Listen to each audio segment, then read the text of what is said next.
I will chant the opening prayer. This is the reading of the Gospel. Om Tava Kathamritam Tapta Jivanam Kavibhiriditam Kalmashapaham Shravana Mangalam Srimadaatatam Bhuvi Grinanti Ye Bhurida Janaha. Your nectarine words and divine life on earth are adored and broadcasted by holy ones. These are like blessings on us for attaining immortality in this life.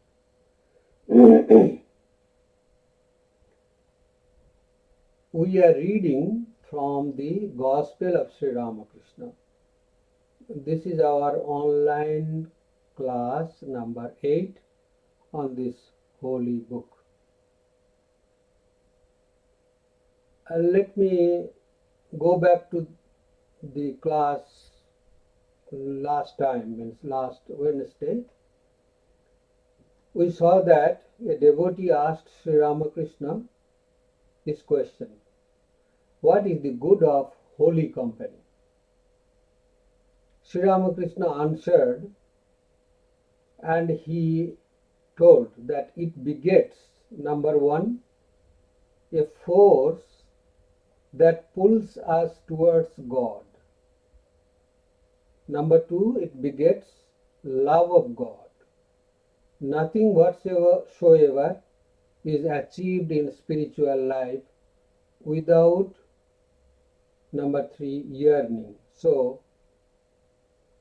it begets yearning in us. And then, going further, he says that there is another benefit of holy company, that is the fourth one, that it helps us to cultivate discernment between the real and the unreal. He said God alone is real and other things, whatever is not God, are unreal. God alone is real and other things are unreal or transitory. So these are the benefits of the holy company that we saw. Last time Sri Ramakrishna stressed it very much. So satsang is a very important thing for us to get inspiration, to keep us on our track. Holy company is very much needed. Now we go back to the Gospel. Here the same neighbor is asking, why does a man have sinful tendencies? Sri Ramakrishna told that in God's creation there are all sorts of things. He has created bad people as well as good people. It is He who gives us good tendencies, and it is He again who gives us evil tendencies. Sri Ramakrishna did not stop, maybe, but the neighbor intervened and said, in that case, sir, we aren't responsible for our sinful actions, are we? Well, this is a nice strategy for us to escape our responsibilities. It is like asking a question like how to get rid of the desire not to do something. It is also similar to an affirmative question like how to get interest to do something. These are very awkward and confusing questions. These will show a conflict in our personality.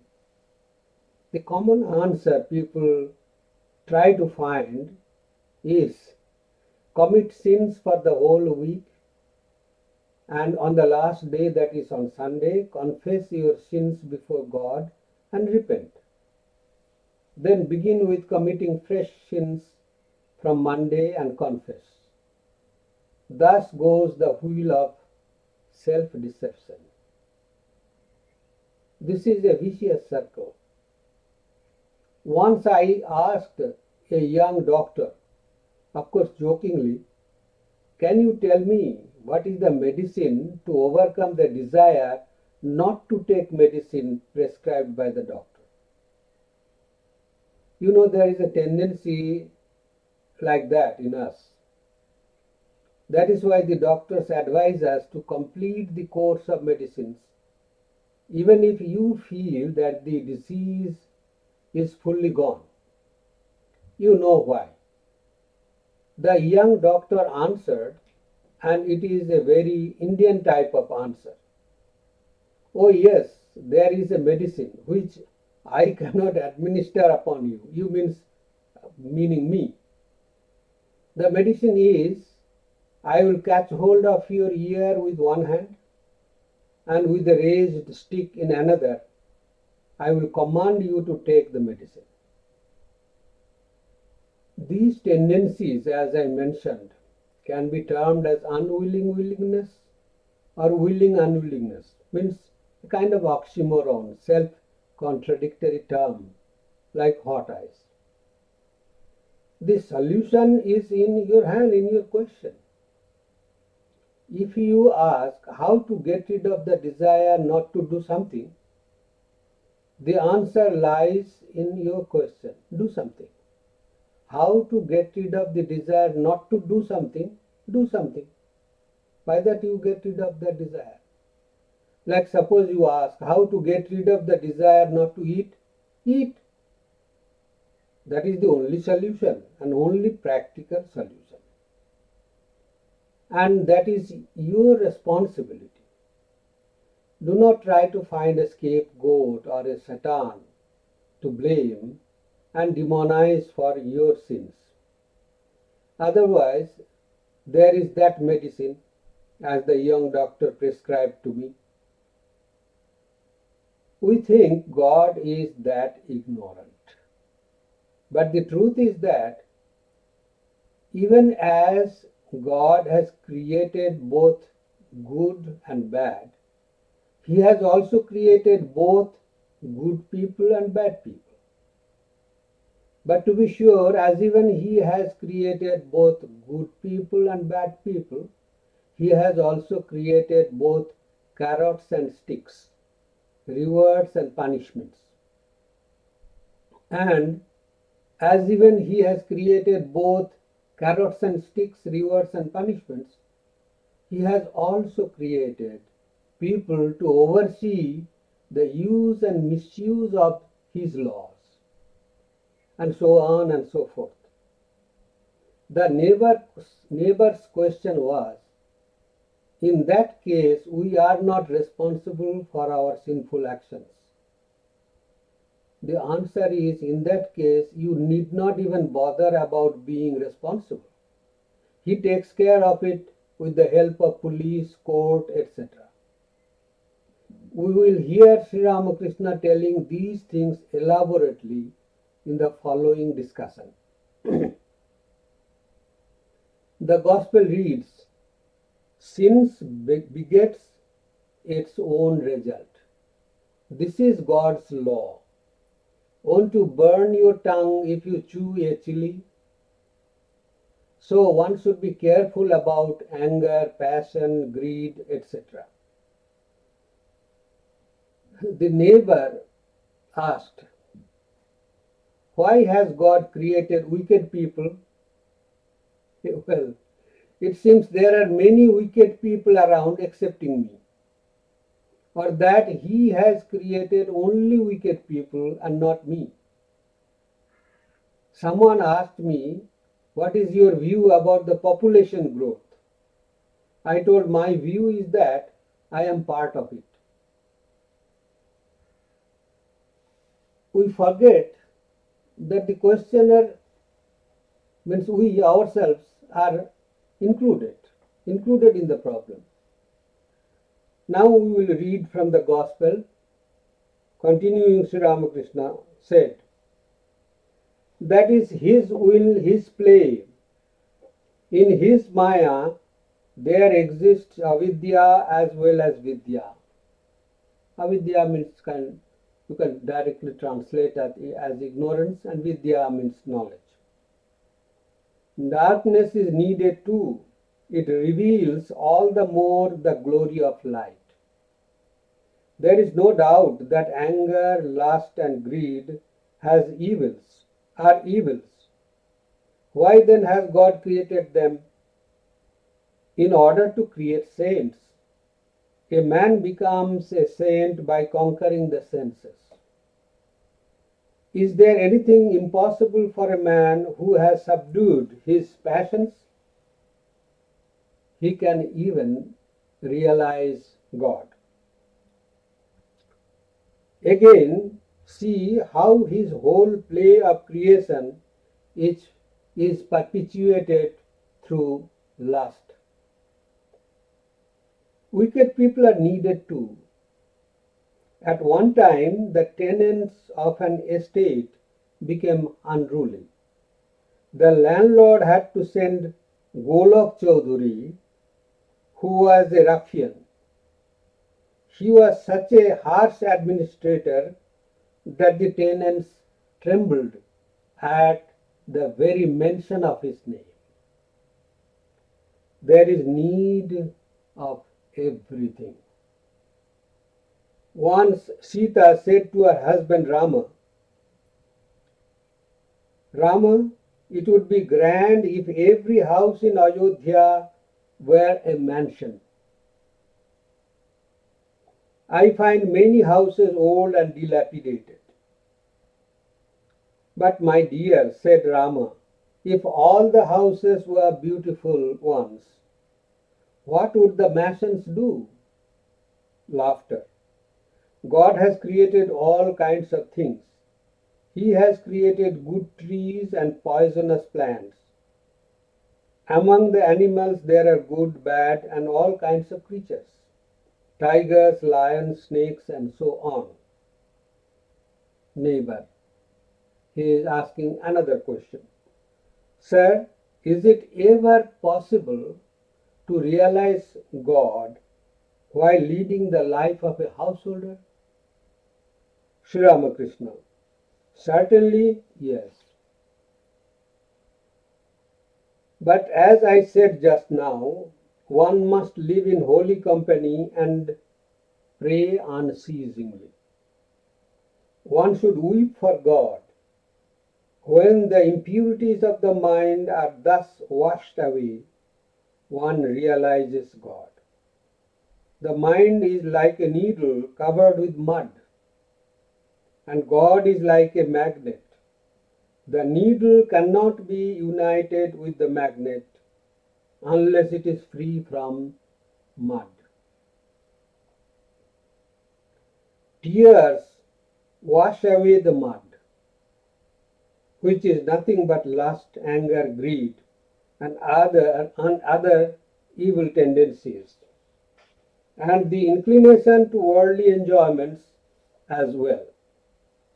As soon as the mud is washed away, the magnet attracts the needle. That is to say, a person realizes God. Why shouldn't one realize God while living in the world? But as I said, one must live in holy company, pray to God, weeping for His grace, and now and then go into solitude.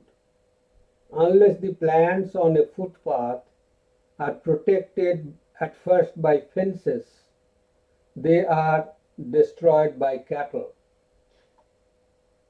The neighbor. Then householders too will have the vision of God, won't they? Sri Ramakrishna. Everybody will surely be liberated. But one should follow the instructions of the Guru. If one follows a devious path, one will suffer in trying to retrace one's step. It takes a long time to achieve liberation. A man may fail to obtain it in this life. Perhaps he will realize God only after many births. Sages like Janaka performed worldly duties. They performed them bearing God in their mind, as a dancing girl dances, keeping jars or trays on her head.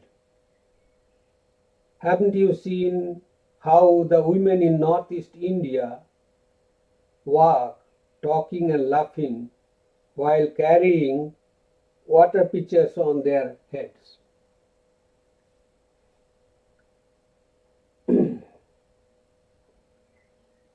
So the question is whether the householders also will have a chance to realize God, to have a vision of God. That is what the neighbor asked. We have to go back a bit into the tradition of which Sri Ramakrishna was a product. The Vedic tradition says that we have four purusharthas: dharma, artha, kama and moksha. Purushartha, which literally means four objects to be pursued by human beings, or in short, four human values. It is a vital concept in Hinduism.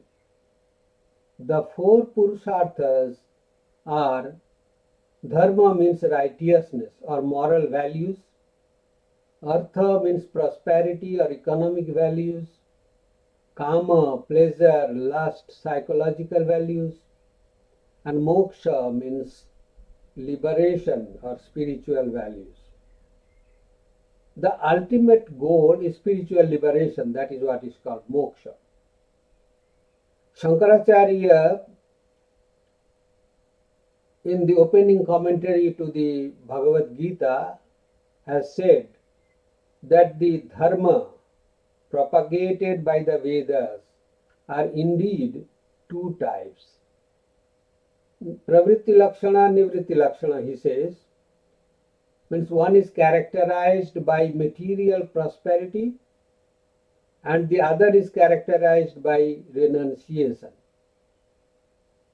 According to many scholars, there is an inherent tension between, number one, the active pursuit of wealth and pleasure, artha and kama, and the active pursuit of renunciation of wealth and pleasure. Active pursuit of wealth and pleasure and active pursuit of renunciation of wealth and pleasure. And these two are done for the sake of spiritual liberation, which is called moksha.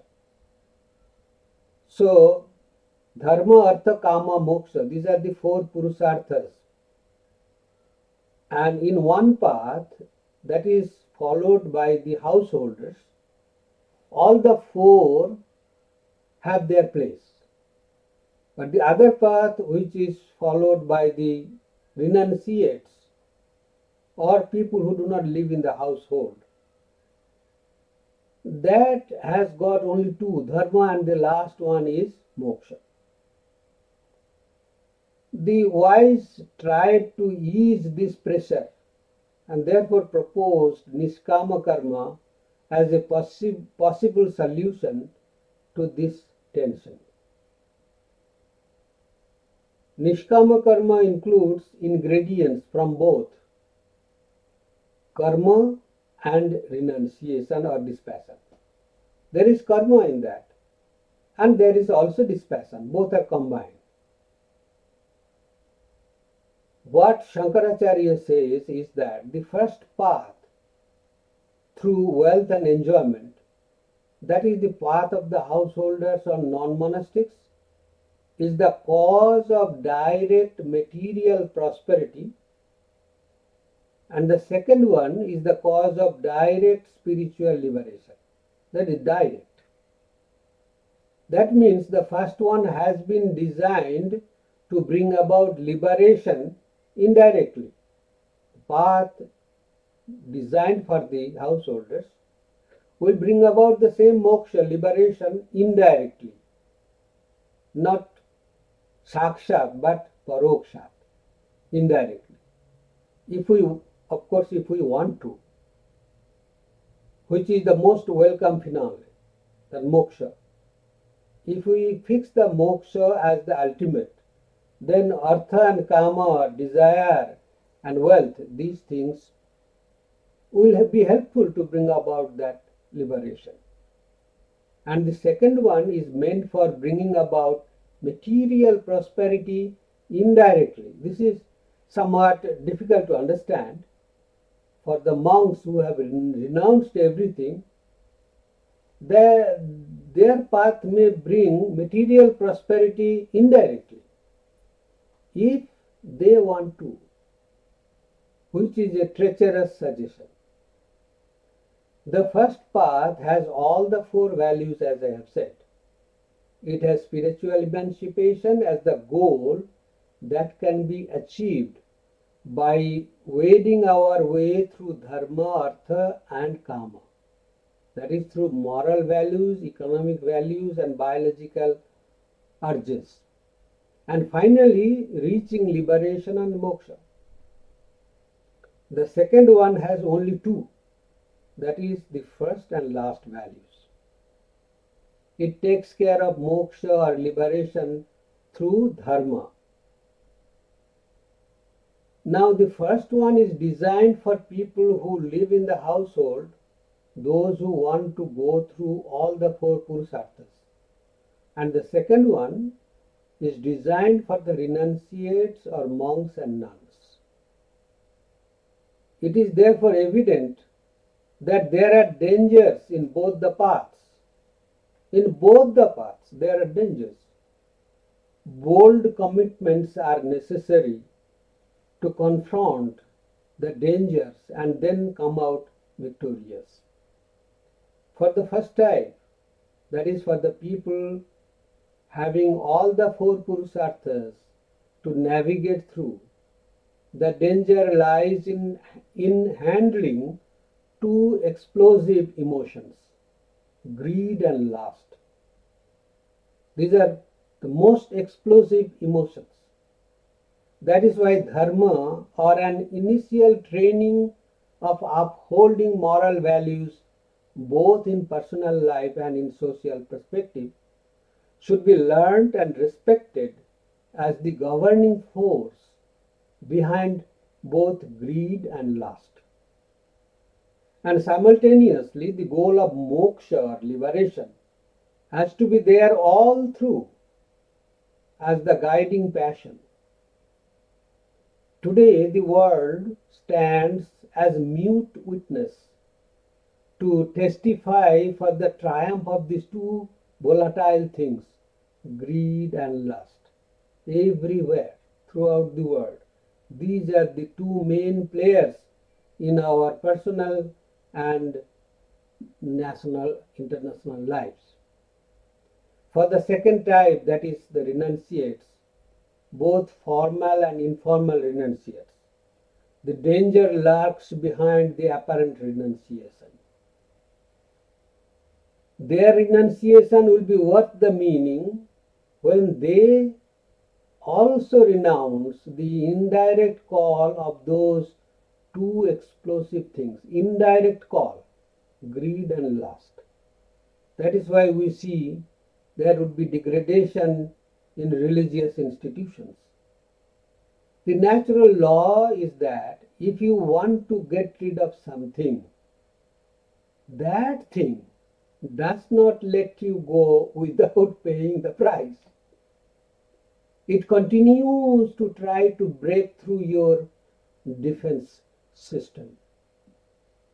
Let me give an example. Many years ago, there was a Swami who was Swami Vishwananda of our order, who came to Chicago, USA as the head of Ramakrishna Vedanta Center there. He was a scholarly monk and was known for his spiritual achievements. Chicago in those days, it was around 1955, used to be much colder in winter because modern facilities of heating and other things were not available. In one chilly night, the Swami's room became very cold. He had no proper blanket or warm things to cover himself. He just thought, it just crossed his mind that it would have been nice to have a good woolen blanket. The very next day, an American lady devotee came to meet him with a new thick woolen blanket as a gift to the Swami. She herself felt that it was much colder last night. When one feels for others, whoever that other may be, without any hidden sense of attachment, one should be sure that one has become unselfish or one has come a long way in the path of unselfishness. This is the only indication that you can know how you have changed from within. Just to feel for others. Anyway, the Swami was happy to receive the gift. Later in the day, he felt how Sri Ramakrishna fulfilled even a very insignificant desire of his. He felt that he had gained some spiritual power, but at night he could not use the blanket. The next day morning he took the blanket to the shrine of Sri Ramakrishna, placed it below the altar and wept bitterly. The young novices in the monastery noticed this. They did not know what went wrong with the blanket. Some days passed. Still the Swami did not touch that blanket. When he was pestered by the novices, he told, "You see, I was so happy to experience how Sri Ramakrishna hears my wishes. But next moment I realized how desire breaks through our defense system and slowly makes its ground in our mind. Good that Sri Ramakrishna fulfilled this desire of mine. But who knows if it is not the beginning of asking for more and more and then get lost in the web." There is no dearth of examples of variegated types of victims in this world of such dangers in both these sanctified paths. They are called dharmas. Dividho hi vedokta dharma, Shankaracharya says. It has been prescribed, sanctioned by the Vedas. So they both are sanctified paths. The Hindu tradition has two epics, namely the Mahabharata and the Ramayana, the longest books ever written. The Mahabharata dates back to between 800 and 300 BC and the Ramayana between 700 and 200 BC. The Mahabharata has 100,000 verses, that is some 1.8 million words. The Mahabharata is about 10 times the length of the Iliad and Odyssey combined, and about 4 times the length of Ramayana. The Ramayana has about 24,000 verses. These two epics are stories of what could be the result if our unchecked greed and lust take epic magnitudes. The Mahabharata is the story of greed over grabbing the property of the blood-related cousins, which led to a war.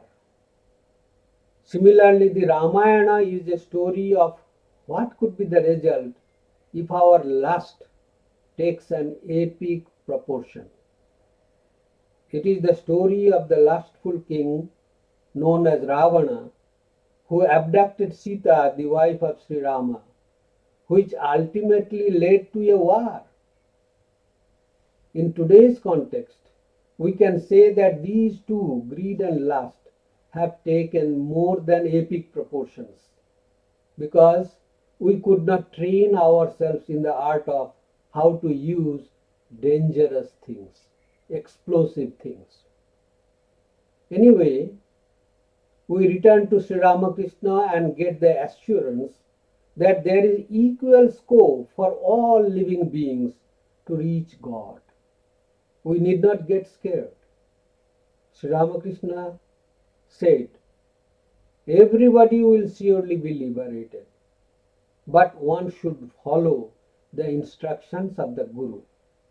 If one follows a devious path, one will suffer in trying to retrace one's steps. That is why we need the help of an expert teacher. Then the Gospel continues that Sri Ramakrishna went to visit Vidyasagar. Sri Ramakrishna wanted to see him for many days.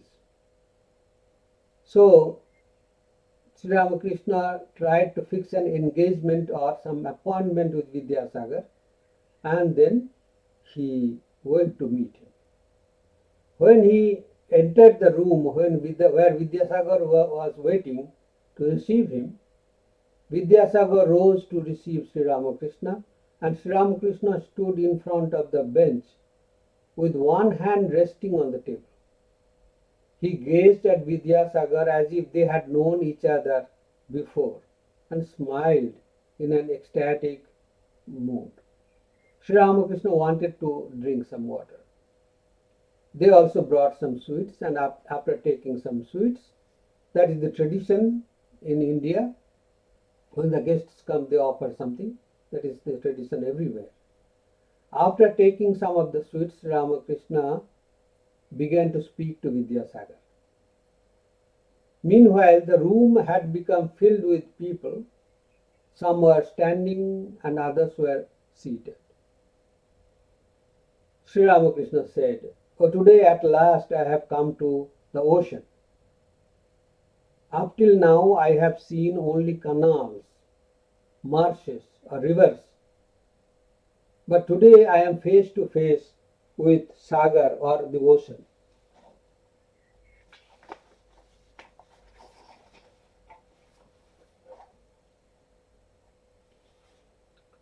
Just I will read from the text.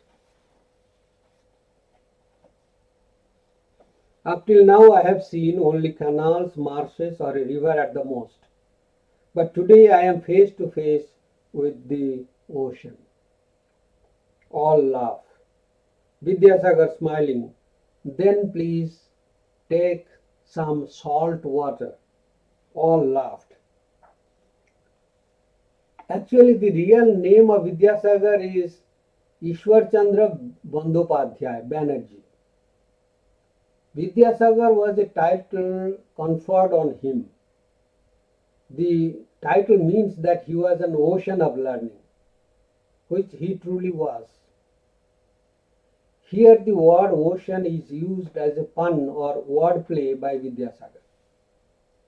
He was a great scholar and was very witty too. According to Hindu mythology, there are 7 oceans. They are the oceans of salt water, the ocean of sweet water, toxic water like alcohol, of fat, of curd, of milk, and of plain water. According to Vishnu Purana, this earth is divided into 7 islands. These 7 islands are surrounded by 7 oceans. I am talking about the age of the Puranas, when we had no idea of the geography. But they are talking about 7 oceans. All these islands were surrounded by one another and by 7 oceans. India was a part of the Jambu Dvipa, Jambu Island, which was located in the middle of all these. That is the Asian continent, including Egypt, Saudi Arabia, extending up to the eastern part of Asia, Malaysia, Indonesia, etc. The 7 seas, as in the idiom we say, sail the 7 seas, is a phrase used for all of the world's oceans. Since the 19th century, the term has been taken to include 7 oceanic bodies of water: the Arctic Ocean, the North Atlantic Ocean, the South Atlantic Ocean, the Indian Ocean, the North Pacific Ocean, the South Pacific Ocean, the Southern Ocean or Antarctic Ocean. These are 7 oceans. Be that as it may, Vidyasagar wanted to show his humility.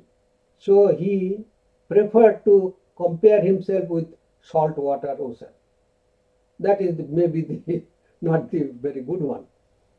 But Sri Ramakrishna instantly retorted, saying, "Oh no, why salt water?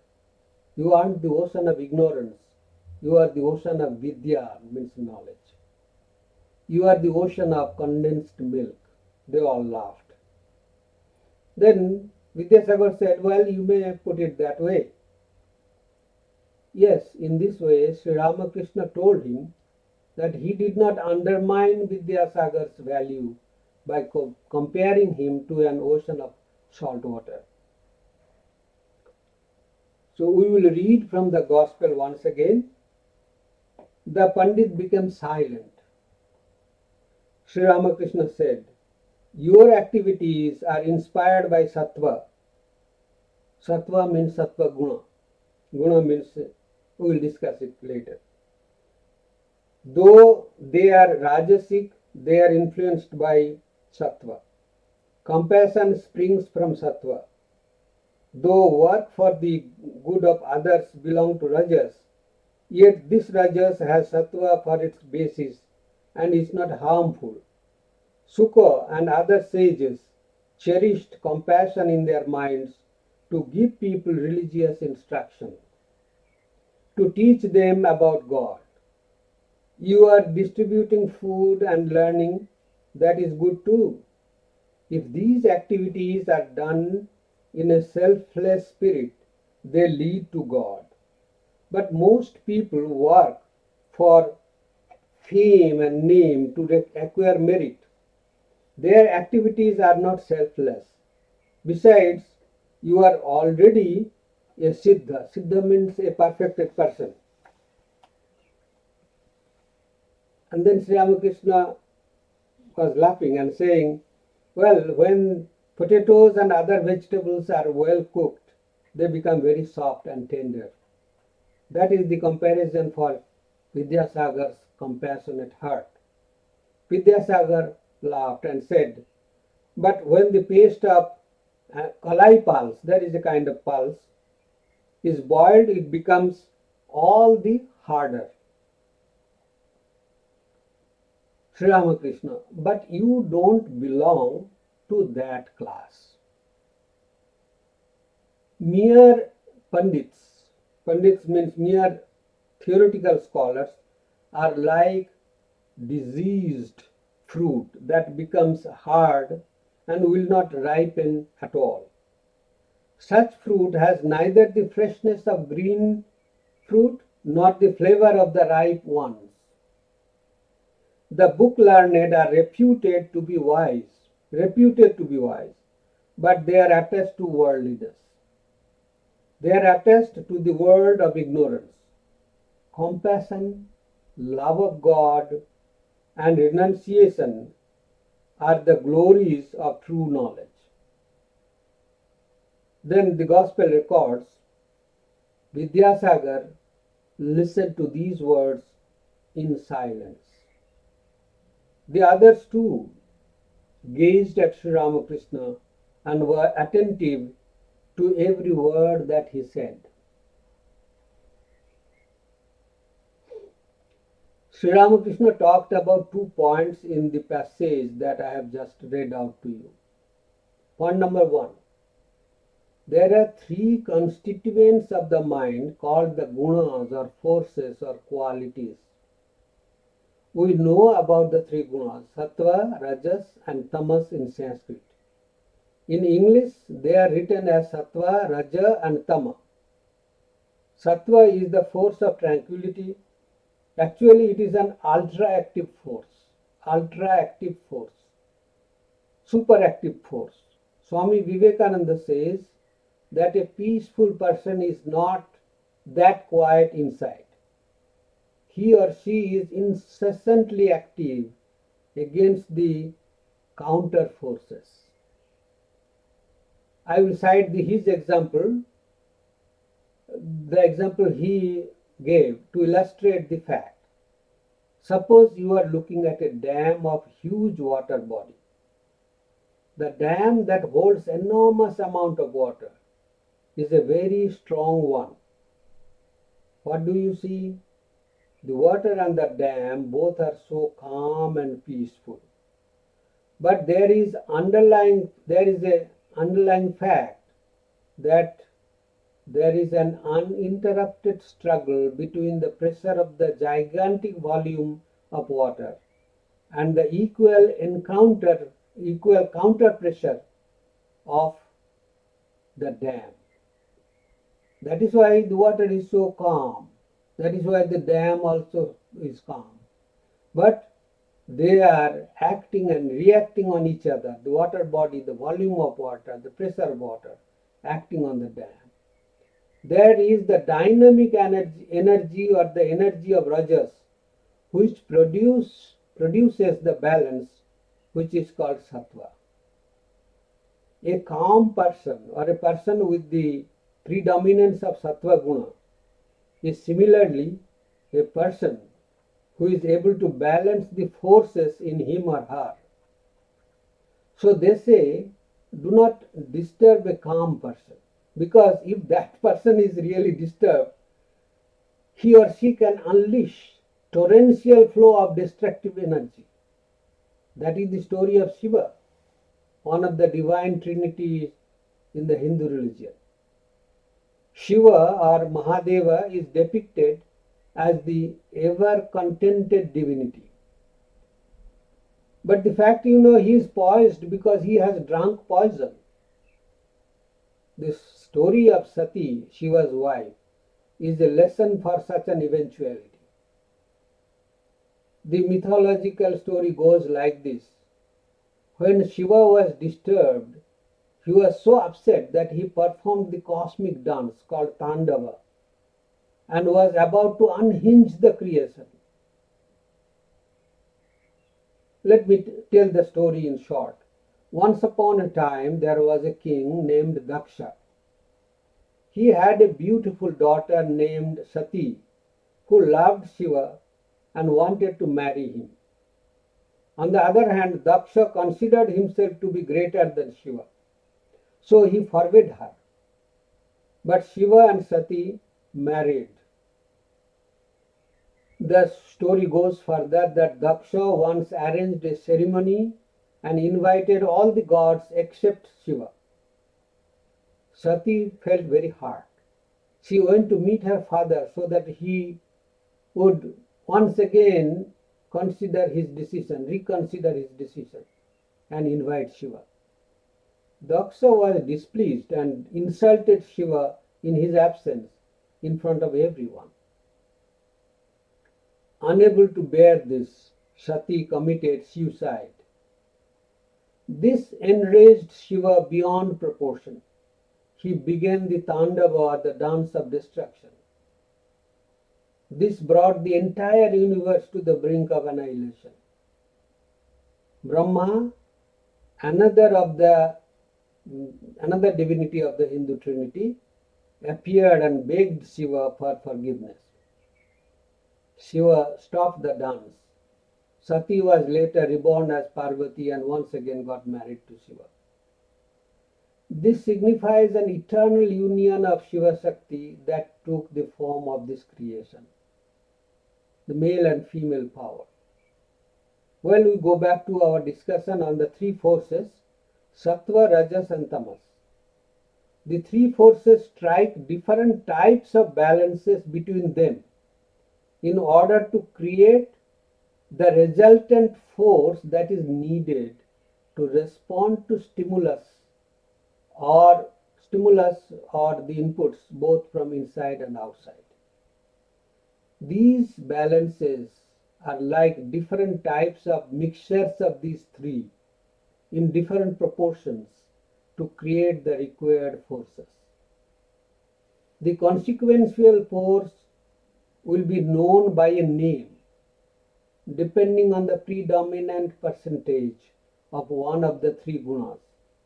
Like sattvic response. Response means what is born of the major portion of sattva, sattvic guna.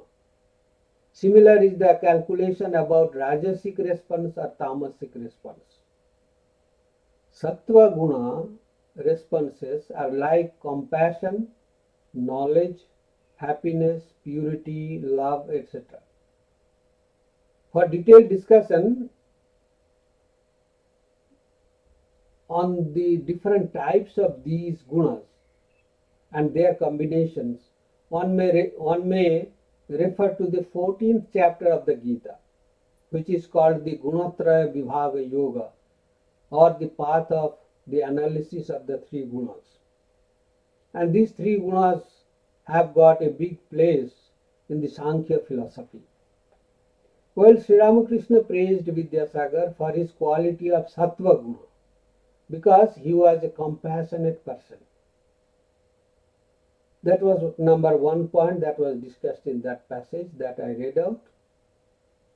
And point number two, Sri Ramakrishna discussed that it is not a good exercise to have just mere book learning. It is not very helpful. There are three words in Sanskrit language that may apparently mean the same thing. Teacher, same thing means the teacher. But the words are Shikshaka, Acharya and Guru. Shikshaka means a teacher or a theoretical teacher.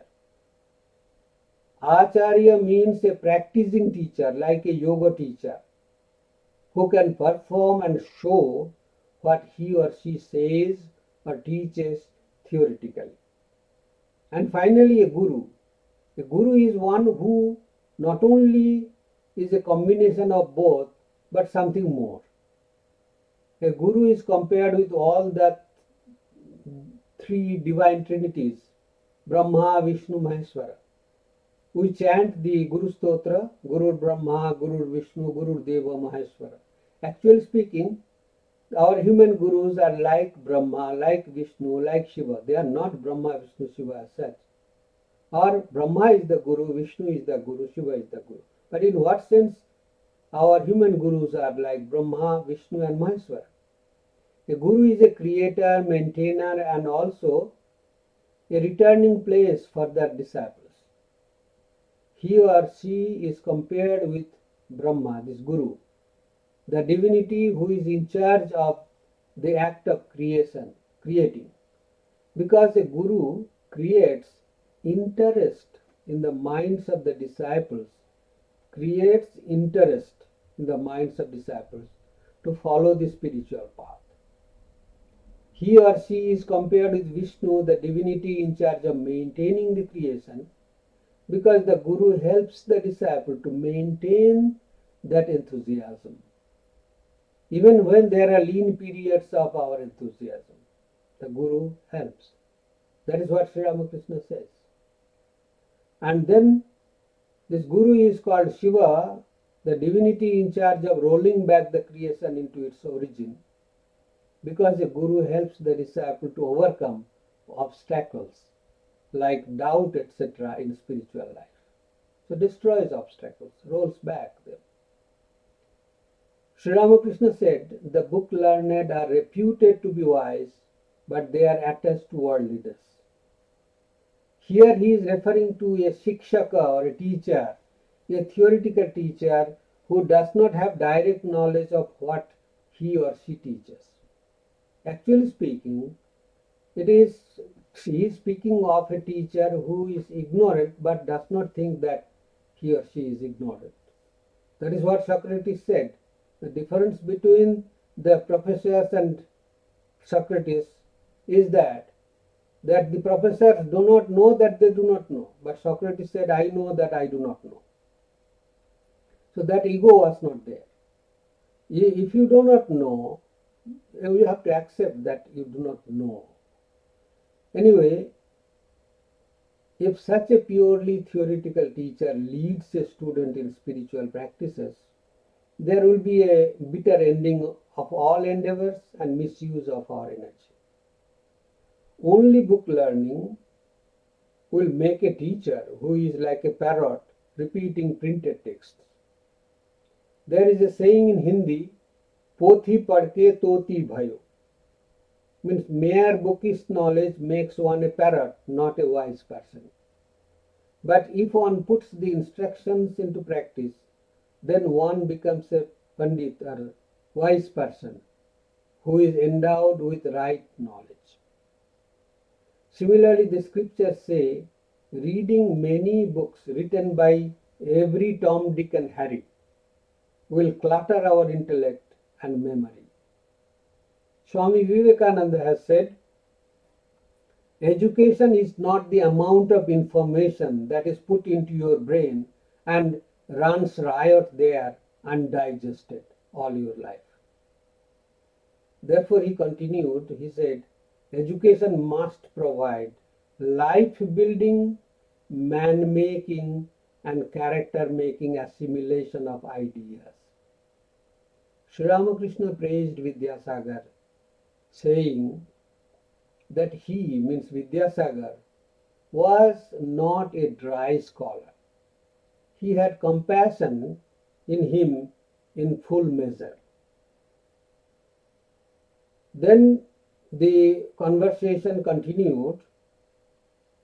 Sri Ramakrishna told, Brahman is beyond Vidya and Avidya.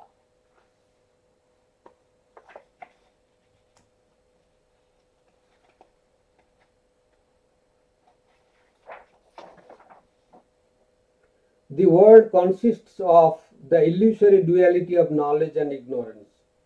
It contains knowledge and devotion, and also attachment to lust and money, righteousness and unrighteousness, good and evil.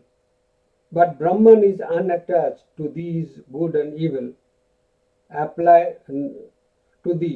Good and evil apply to the jiva, the individual soul, as do righteousness and unrighteousness. But Brahman is not at all affected by them.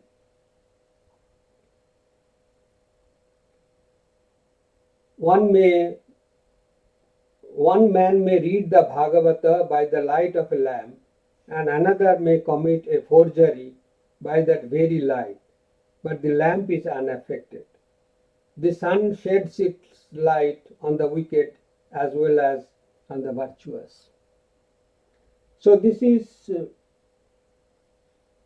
some discussion about the Hindu philosophy which are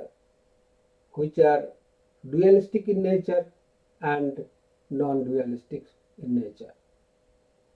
Sri Ramakrishna says that the world consists of illusory duality of knowledge and ignorance. It contains knowledge and devotion and also attachment to lust and money, righteousness and unrighteousness. So thing is that this is a wonderful topic that is actually discussed in the book which we are reading. That is Mandukya Upanishad. Of course, all of the Upanishads have the same theme, but elaborations are different and stresses are different in different Upanishads. So Mandukya Upanishad discusses this point, which we will be reading on Sunday, that how this world, which is transitory, how this world, which is not the same always, could be equated with Brahman. How all these things which are changing, changeful, could be equated with changeless reality, which is called Brahman. Mandukya Upanishad proves by Om, that Shabda Brahman, that sound Brahman, and by Atman, which is nothing but existence, knowledge, and bliss. And then equating these two and saying that with each changeful experience, the experience of changeless is there. With each changeful experience, there is an experience of changelessness. When I am able to experience changes, it is proved that I am not changing with the changes.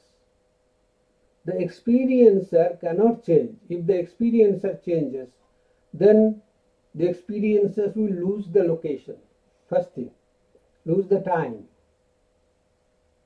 You have to stand at one place to count the flowing crowd. Otherwise, it is not possible. So, Sri Ramakrishna is talking about all these contradictions in this creation and telling that behind all these things, there is this reality called Brahman, which is unaffected by these changes. We have discussed this point also in the Mandukya Upanishad, that the Nama and Rupa, name and form, they are changeful, but the gold, that is not changeful. Because the name and form, they cannot stay with the gold, but the gold can stay without. Name and form cannot stay without the gold, but gold can stay without the name and form. So therefore, they are not contradictory.